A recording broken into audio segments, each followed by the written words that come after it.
So as we know, defined scope is a process which gives a scope to a project, and this scope is primarily developed by project management team, primarily led by requirement related people against the requirements which we collect from the stakeholders.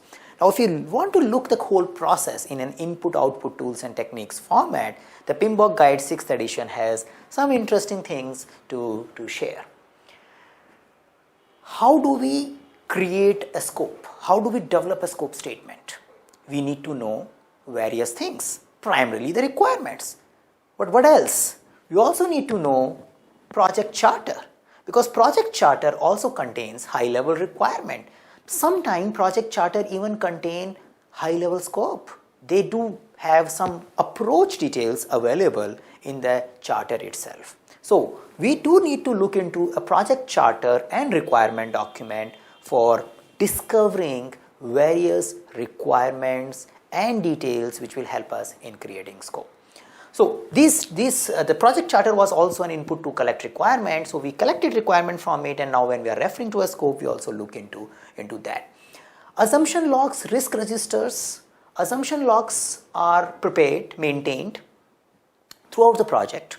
When we are creating a project charter, when we are working on requirements, when we are working with stakeholders, when we are working on risk, when we are doing an estimation, throughout the project, we keep updating what various assumptions which we make in the assumption log. So when we are creating a scope, we do need to take care of assumptions which we have made. Risk register also tells us various risky things, and many times these risky things are linked with requirements, linked with the way we should be implementing the solution.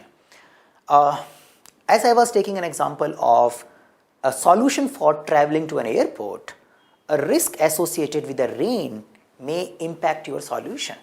So I may have a requirement which can be taken care by the bike or can be taken care by the car, but I do see that in this particular time area, a lot of rains keeps coming here. The requirement was I just want to go to an airport. But since you have looked into the risk, you realized that bike solution will not work here, you need to provide a car solution. So many things which directly does not look very related to scoping, but they impact the scope in various ways. So these project charter, assumption log, requirement document and risk registers are I would say the thoughts which are helping us to think about the scope. Collect requirement document which was prepared in a collect requirement is the primary source which has lots of information. Others may be adding the missing parts. Now once we have this, we also need to work on the approach. How do we want to work on the scope? And that scope management plan tells us approach of developing scope statement. So scope management plan tells us approach for complete scope related work like developing, creating work breakdown structure, controlling and validating later on. But since we are working in a defined scope area, we need to pick up those content which helps us in defining the scope. Granularity, the type of language, the type of diagrams, the type of description, all those things should be used so that everybody in the project can understand scope statement is coming from scope management plan. So these are the critical inputs which helps us in defining scope. As usual, we have an enterprise environmental factor and organization process assets. So in my organization, what type of scope statement is well understood? So I talk about that by understanding enterprise environmental factor. There are few organizations which are very formal. You need to have very crystal clear definition of scope. There are other organizations which are very informal, where scope could be just 2 lines written which just gives a little bit sketch of the idea, and once it gets developed, people will look at it. So I need to look into my environment, and I also need to look into what my processes are, the lesson learns which are coming from the previous projects, the templates, the discoveries, all I need to make good use of, and that's where the organization process assets comes in. So I get all this, what do I do next? I put my mind on it, and as a business analyst, when I used to work as a business analyst, I create a list of all these requirements in Excel sheets and all, and then I start talking with my delivery teams, and then we start visualizing top level solutions, modules, deliverables.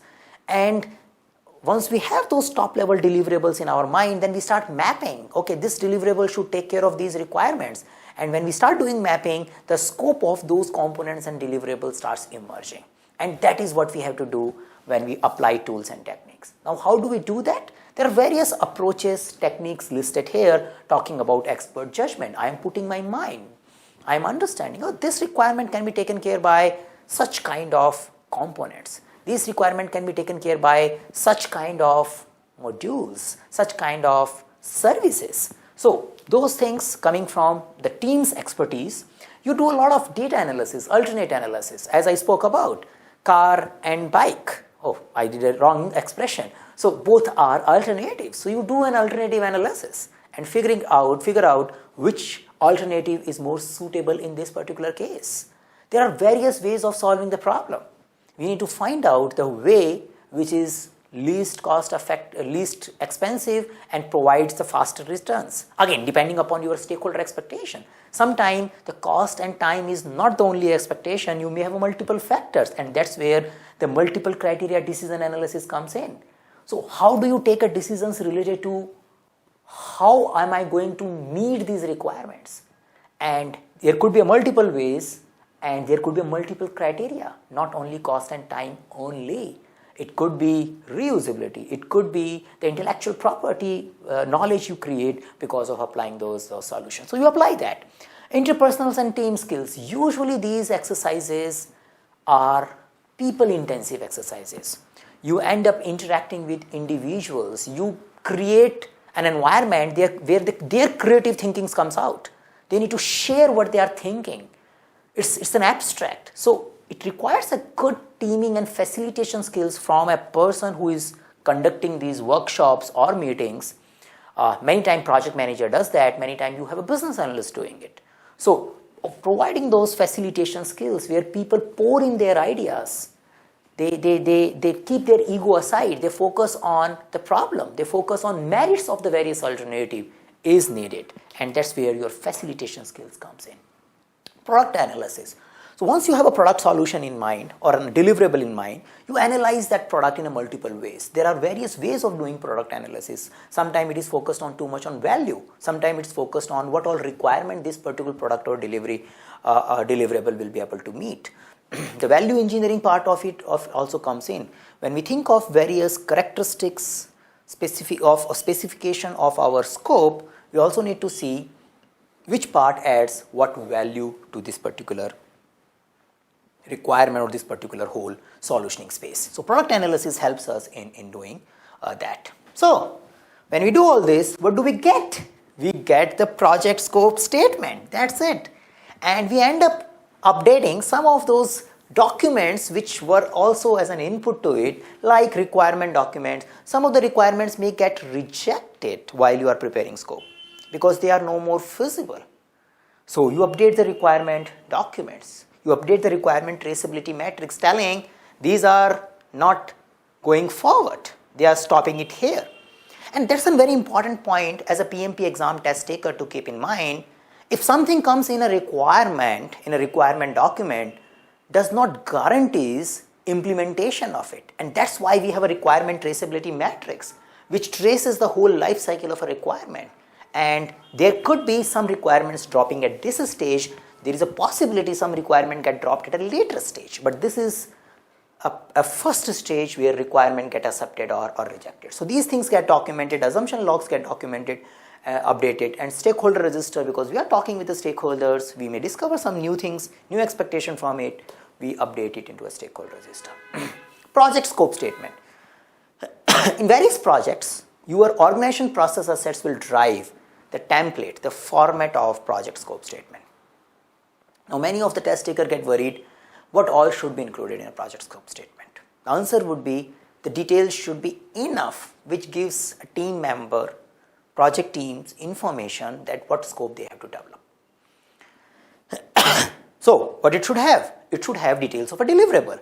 It should have details of the scope. So we elaborate the scope well, a section which describes the scope, a section which talks about the deliverables, the components part of it, a section which may put an acceptance criteria for it, a section which may also talks about assumption related to it, a section which may talk about that these are the areas need of further exploration. So depending upon the type of project and type of organization you are working in, you need to put information in your project scope statement.